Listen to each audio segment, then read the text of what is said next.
Bonjour à vous, mes chers étudiants de CAP. Alors, aujourd'hui, donc on va continuer le cours. La dernière fois, on avait vu justement le tableau de Jacques-Louis David, le serment du jeu de paume. Donc on avait vu que les révolutionnaires, justement, s'amassaient en un groupe de citoyens français et qu'ils voulaient défoncer le roi. Et justement, maintenant, on va passer à l'étape 2, libérer, délivrer. Thème 1, la prise de la Bastille. Alors, la prise de la Bastille, donc je vous laisse aller voir le petit extrait du film, si ce n'est pas déjà fait, que je vous ai donné en lien YouTube, justement, où on voit cette prise de la Bastille à travers un film qui retrace quand même pas mal ce qui s'est passé. Bon. Et voilà, comme ça au moins vous comprendrez un petit peu le contexte, justement. Et là, je vais vous poser des questions en rapport avec cet extrait du film. C'est pour ça que regardez l'extrait, parce que sinon vous allez rien y comprendre. Et date d'ailleurs à connaître vraiment par cœur, je vous l'ai pas mis en question, mais ce serait bien que vous le notiez quelque part sur la feuille. Date de la prise de la Bastille, le 14 juillet 1789. 14 juillet 1789. C'est pas pour rien qu'aujourd'hui on fête le 14 juillet. Ah, corrélation. Eh oui. Et voilà, donc 14 juillet 1789, 1789, prise de la Bastille. Donc ça, c'est vraiment the date à connaître. Qui sont les belligérants? Alors là, forcément, vous vous demandez, que veut dire belligérant? Mais en fait, c'est tout bête. Bellum, enfin belli, vient de bellum en latin qui signifie guerre. Donc belligérant, les gérants. En gros, les gérants de la guerre, si vous voulez. En gros, c'est ceux qui déclarent la guerre. Voilà. Quand vous dites que quelqu'un il a euh, une attitude belliqueuse, ça veut dire qu'il a une attitude qui veut, voilà, qui veut en découdre, qui veut vous taper dessus. Belliqueuse, bellum. Et là, belligérants, c'est ceux qui vont orchestrer cette guerre. Ce sont les acteurs de la guerre, si vous préférez. Alors, je vous laisse réfléchir justement à la question, qui sont les acteurs de la guerre, justement? Qui sont ceux qui veulent la guerre? Alors, vous dicte, c'est le peuple de Paris, entre parenthèses, bourgeois, B-O-U-R-G-O-I-S, virgule, artisan, virgule, ouvrier, trois petits points, fermez la parenthèse. Alors oui, chose à savoir, les bourgeois, ce n'étaient ni des nobles, ni faisant partie du clergé, et aucune fonction militaire. Donc en fait, ils avaient juste des travaux, comment dire, non, des métiers, voilà, je cherche le mot, des métiers un petit peu plus élevés que celui de paysan. Bon, voilà.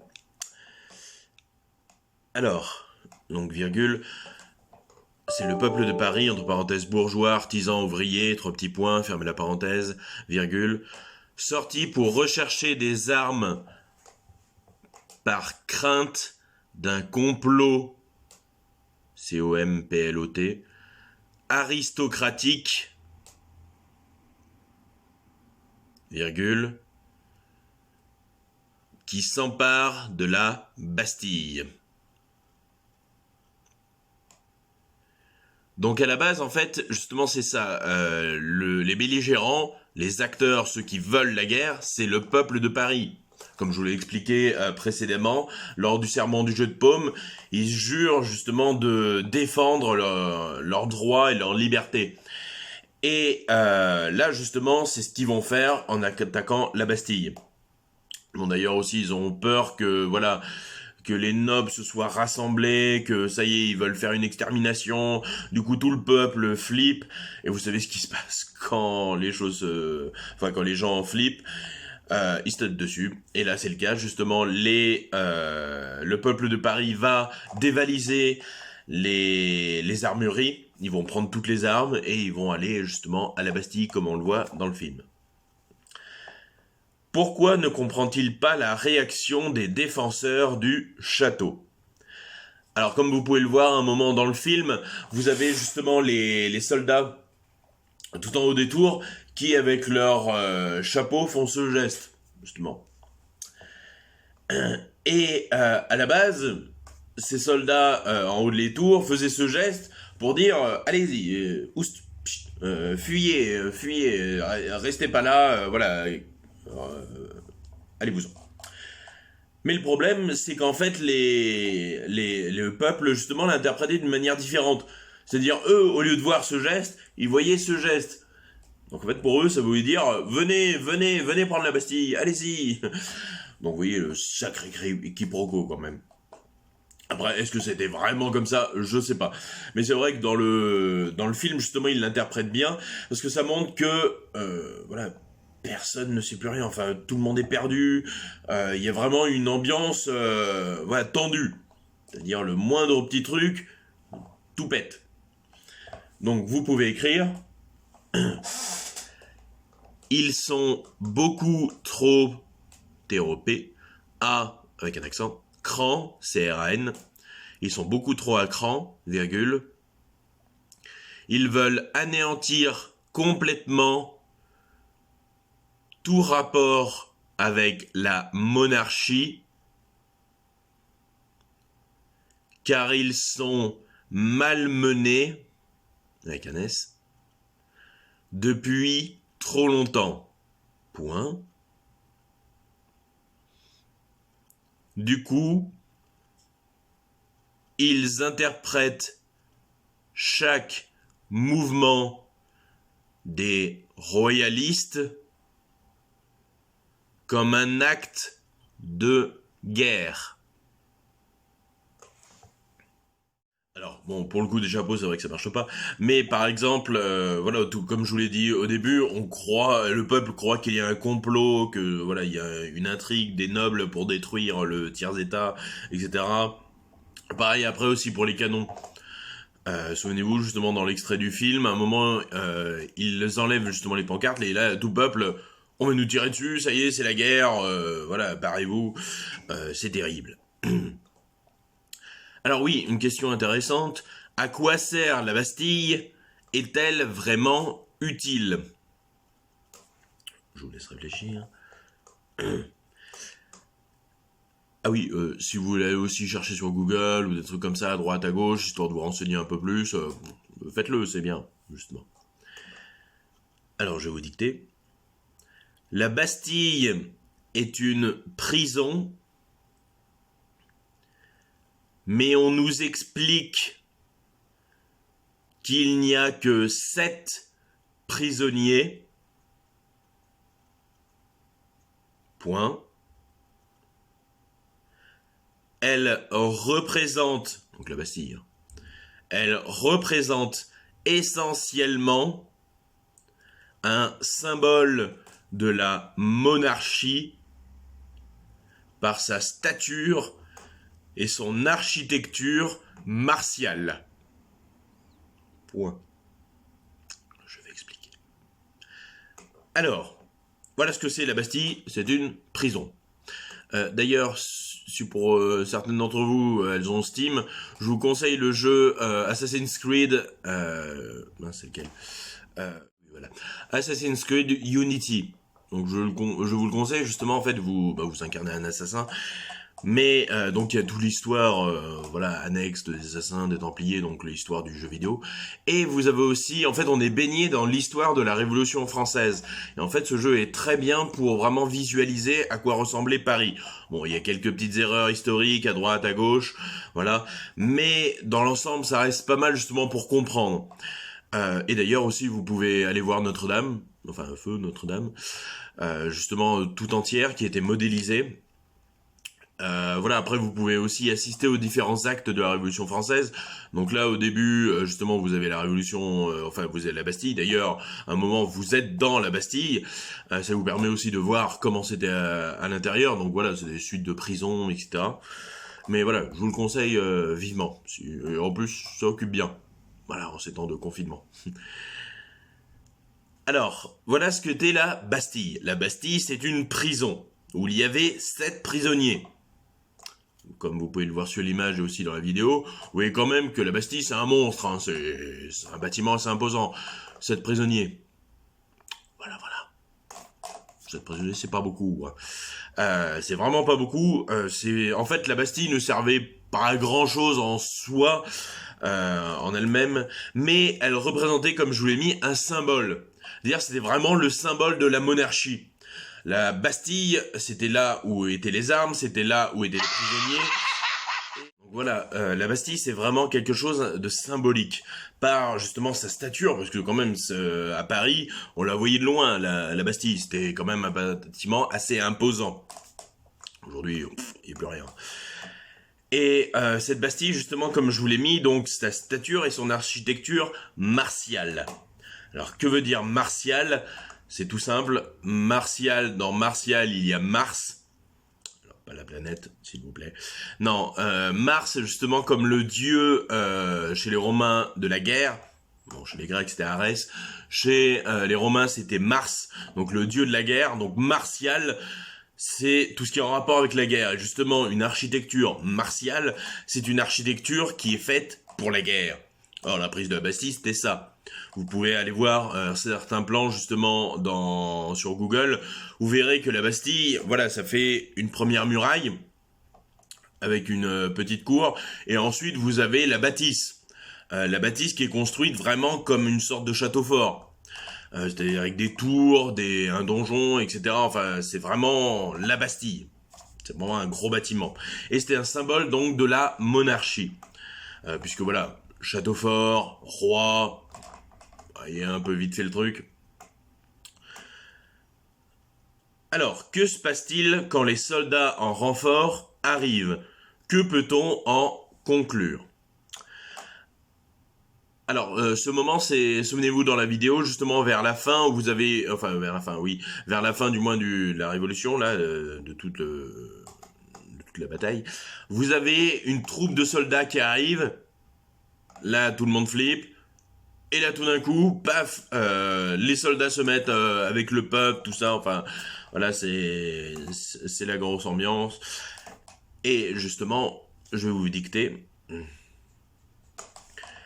Les soldats de la garde arrivent, mais ne protègent pas la Bastille, virgule.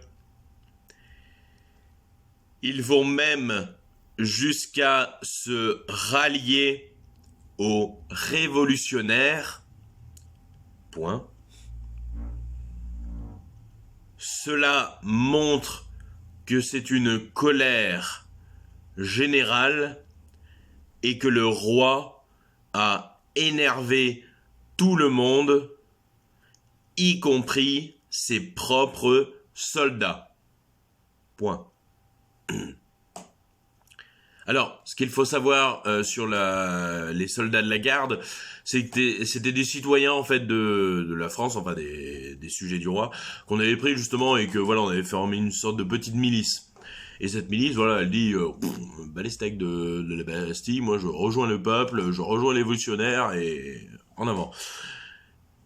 Et parce qu'en fait, les soldats que vous avez tout en haut de la Bastille, à la base, c'était des gardes suisses. Alors, des gardes suisses, bon, ils portent bien son nom, ce sont des Suisses, mais des mercenaires suisses. C'est-à-dire, en fait, un mercenaire, c'est un soldat que vous allez payer pour diverses actions. D'ailleurs, vous voulez tuer quelqu'un, vous voulez qu'il vous protège, paf, vous payez ce mercenaire et il va faire ce que vous lui demandez de faire. Donc voilà, et là notamment les gardes suisses, c'était des mercenaires suisses qu'on a engagés pour la protection. Et là, en l'occurrence, pour la protection de la Bastille. Alors, la tête figure sur un piquet. Un moment, souvenez-vous justement vers la fin, quand tout le monde est content, tout le monde a fait la fête, il y a un type qui se trimballe avec un piquet et dessus il y a une tête. Virgule. Qu'est-ce que cela suggère sur le comportement des révolutionnaires? Alors, vous pouvez écrire. Attendez. Alors, vous pouvez écrire. Le souci est qu'ils n'avaient rien et qu'il n'avait rien au pluriel, hein.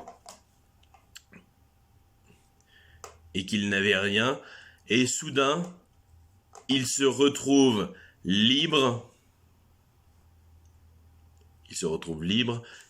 et sans personne pour les punir. Point.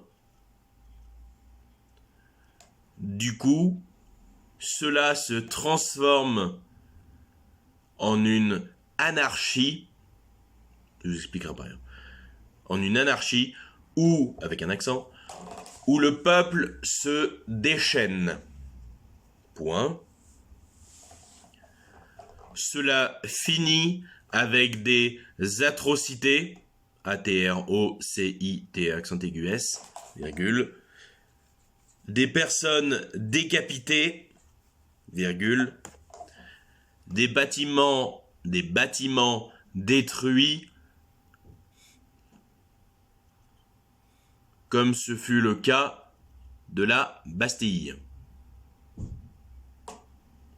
Point. Final. Alors, voilà, en fait, c'est ça le problème, justement, c'est que le roi Louis XVI, voilà, a un peu trop serré la vis.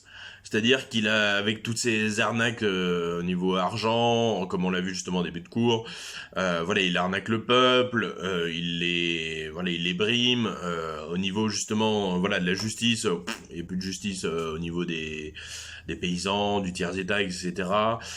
Voilà, en fait, il a mis une trop grosse pression. C'est-à-dire, il essaye d'enfermer justement le tiers-état, mais au bout d'un moment, la pression était telle que, poum, ça a explosé en mode volcan.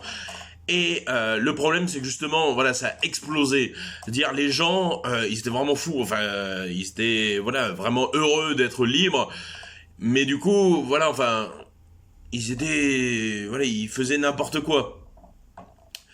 Et notamment, bah voilà, on va assister à des destructions massives d'éléments architecturaux, de bâtiments, de gens, puisque des gens vont vraiment se faire attaquer, notamment la Bastille. Bah, là, notamment le type que vous voyez sur la pique, eh bien c'est celui qui dirige, le directeur justement de la Bastille. Euh, Celui qu'on voit justement négocier, ensuite hésiter, puis lancer, enfin etc. Bah, c'est lui qui est au bout d'une pique. Donc vous voyez vraiment, voilà, le meurtre, on s'en fiche complètement. Enfin voilà, on tue des gens, enfin, on tape sur des gens.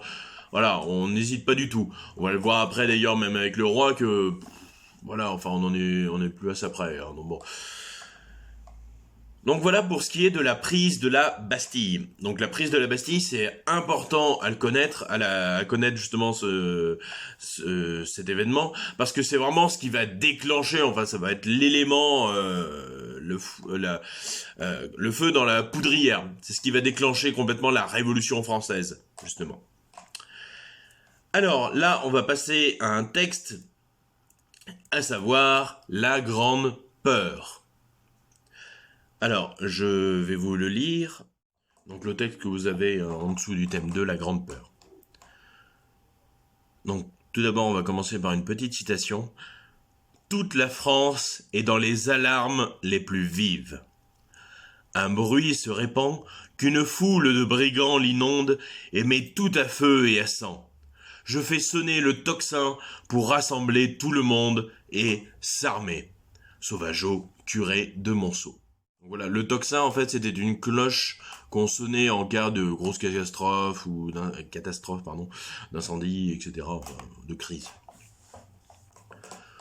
Document. Intervention du duc d'Aiguillon à l'Assemblée constituante. Nuit du 4 août 1789.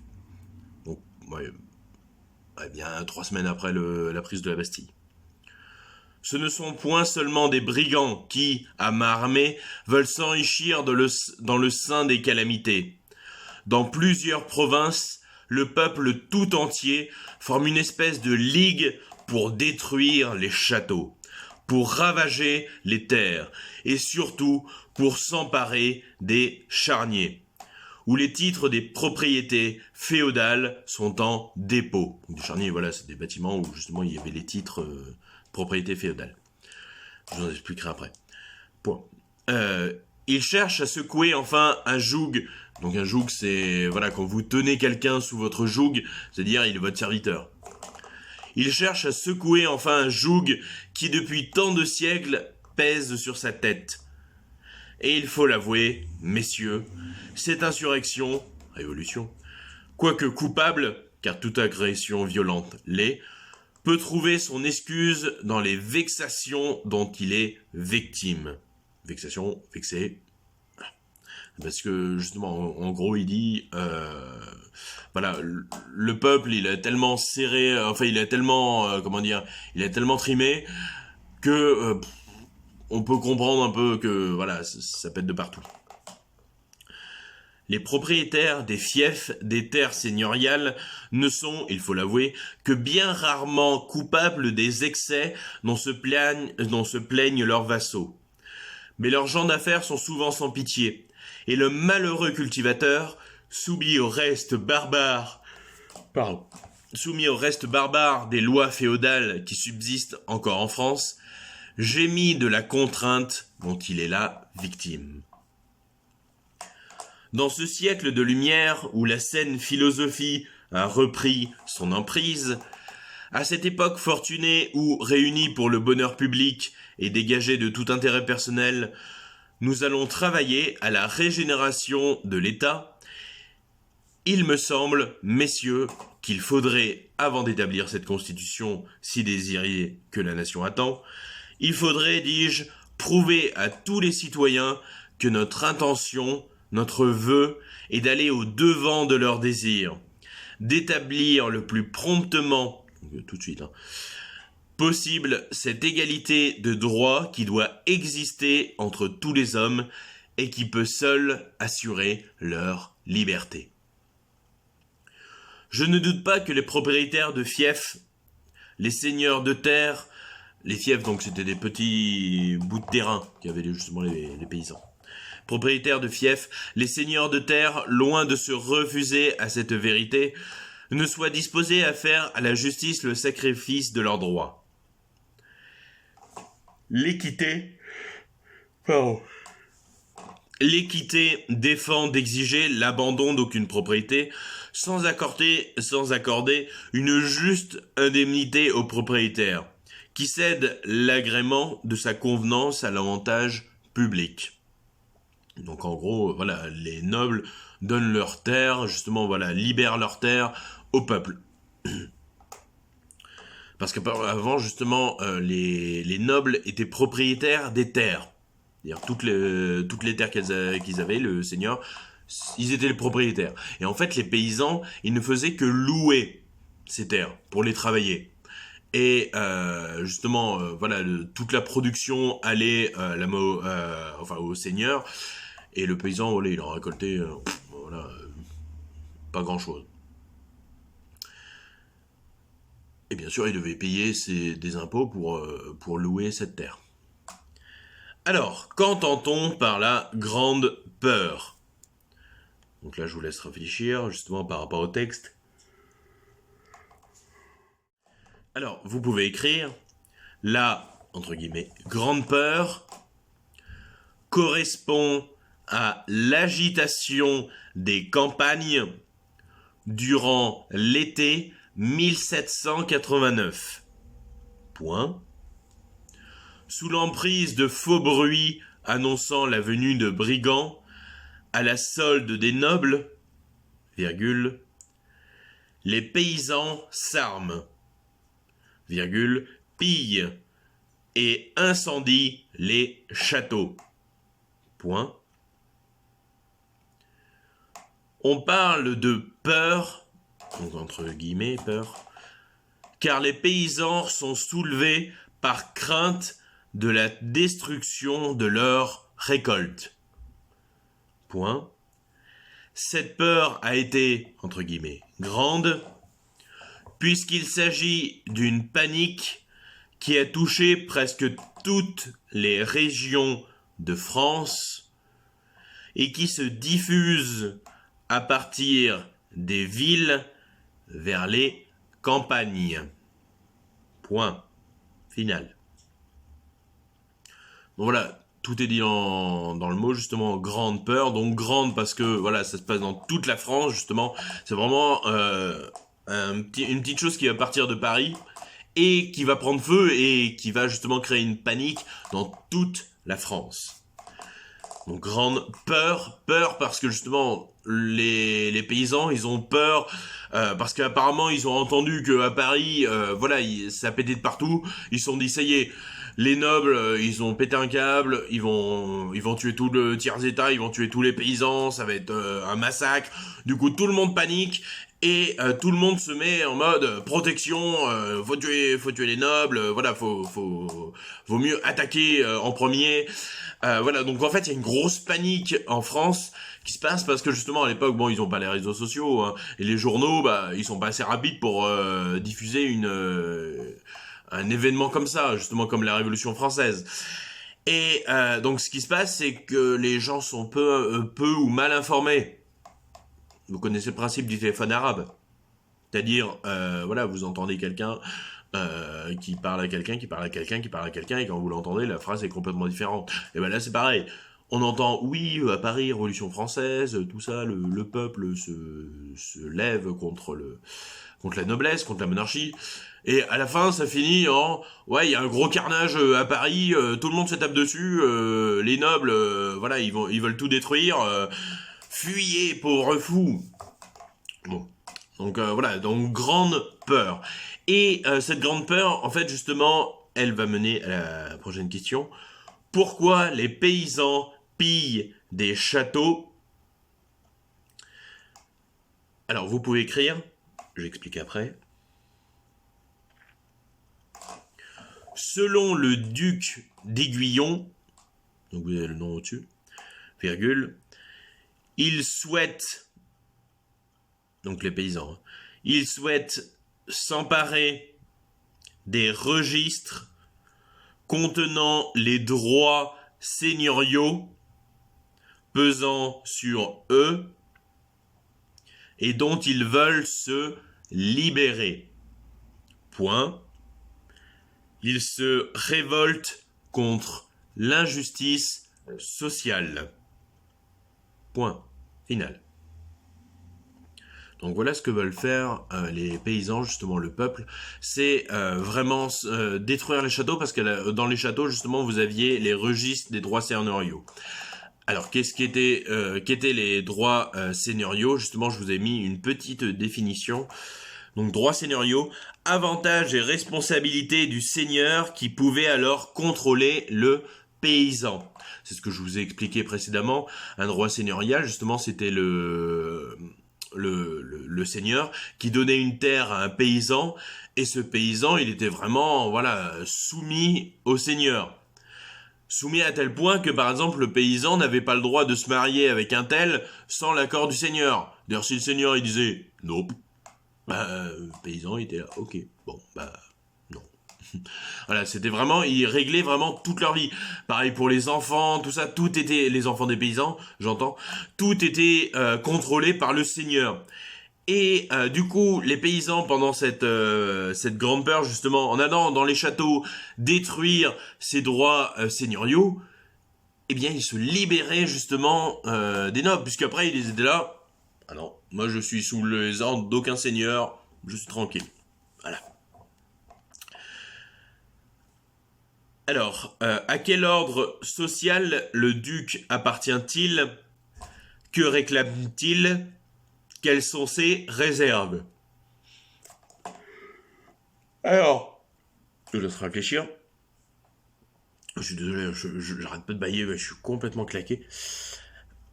Et en plus, comme je peux pas couper, bah, désolé, voilà.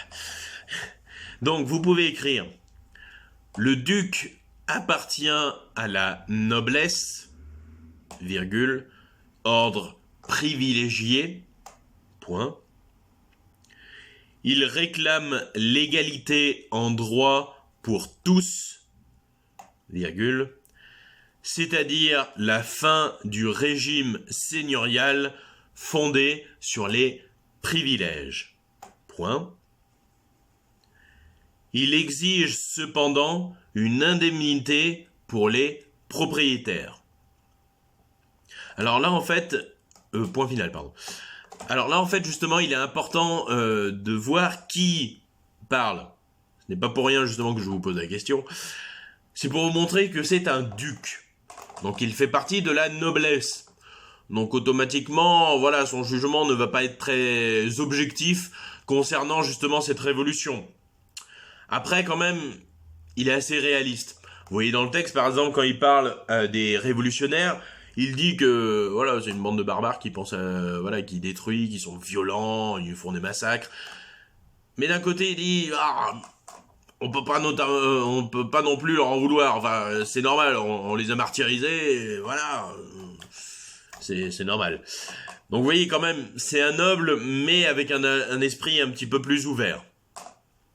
Par contre, à la fin, donc il dit oui, voilà, donc je réclame l'égalité en droit pour tous, il n'y a pas de souci, mais il y a un petit problème, c'est que les terres justement, voilà, enfin ils veulent quand même une indemnité.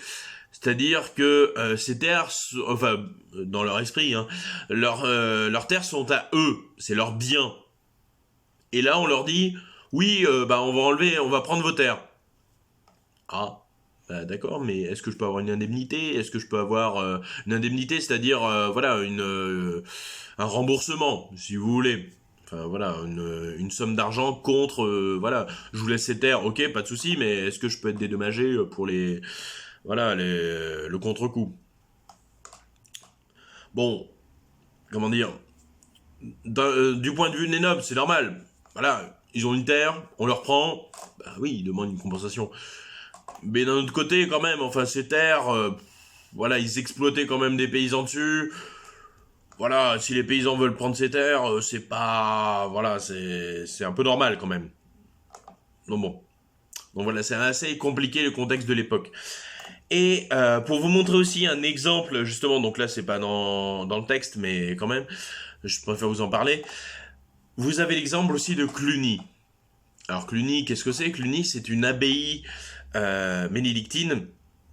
Donc c'était une des plus grosses abbayes de France. C'était vraiment THE abbaye. Et voilà, vous pouvez aller voir sur Google. C'est vraiment une très grosse abbaye, justement très grande, et qui avait énormément de pouvoir. Parce qu'à l'époque, justement, l'église avait beaucoup de pouvoir, et Cluny en avait beaucoup. Parce que justement, en fait, elle avait des sortes de mini-Cluny diffusés un peu à travers la France. Et Cluny, donc c'était vraiment quelque chose d'important. Et c'était un peu le symbole de voilà, la religion, de la chrétienté sous la monarchie. Et du coup, bah, le peuple, justement, quand il s'est énervé, quand il a fait son petit coup de gueule, il s'est dit, attends, Cluny, c'est, voilà, c'est, certes c'est religieux, mais c'est par rapport à la monarchie. Ok, bah on va tout casser, voilà, on va récupérer nos biens, ouais, allez, on casse tout. Et résultat des courses, bah aujourd'hui, on n'a plus que un quart de Cluny. C'est-à-dire que les gars, ils étaient tellement vénères qu'ils ont détruit trois quarts de Cluny. Et vous pourrez aller voir les photos, c'est énorme. C'est vraiment, enfin, Cluny, c'est vraiment une grosse abbaye. Vous pourrez voir justement sur internet, il y a des photos. Bon, au pire, j'essaierai de vous en envoyer. C'est quand même quelque chose d'assez imposant. Voilà. Et voilà. Et en fait, justement, Victor Hugo va en parler. Bon, il va parler donc de cette Révolution française, mais aussi dans 1830. De ces démolisseurs, c'est-à-dire des gens qui n'ont pas hésité à piller des trésors nationaux, à détruire des églises, juste parce qu'ils sont vénères. Voilà. Donc, se révolter, c'est bien. Casser du patrimoine historique, c'est moins bien. Parce que quand même, c'est du patrimoine historique. Donc, quand bien même c'est un symbole, ça reste quand même fort. Enfin, je veux dire, c'est notre histoire, justement, c'est important. Donc bon. Et voilà, c'est comme par exemple, je sais pas, moi je dis n'importe quoi, taguer par exemple l'Arc de Triomphe, ou détruire ce qu'il y a dedans. Voilà, c'est pas ce qu'il y a de plus intelligent à faire. Non bon, parce que justement, c'est notre patrimoine, c'est notre histoire, ce qui permet de nous identifier. Et surtout qu'en plus c'est du tourisme, donc ça rapporte du fric. Donc ça c'est important aussi. Bref, voilà en ce qui concerne justement donc cette prise de la Bastille accompagnée par cette grande peur. Donc vous voyez, prise de la Bastille, Donc là, le peuple s'énerve, il met le feu aux poudrières, il attaque un symbole de la monarchie, et ensuite, avec la grande peur, cette violence, paf, elle va exploser dans la France entière. Donc, violence à Paris qui explose dans la France entière. Donc oui, c'est vraiment une révolution qui va se passer en très peu de temps, hein. On est sur 2 mois. En 2 mois, toute la France explose. C'est vraiment, enfin, le changement brutal, si vous voulez. Donc voilà pour ces deux éléments. Alors,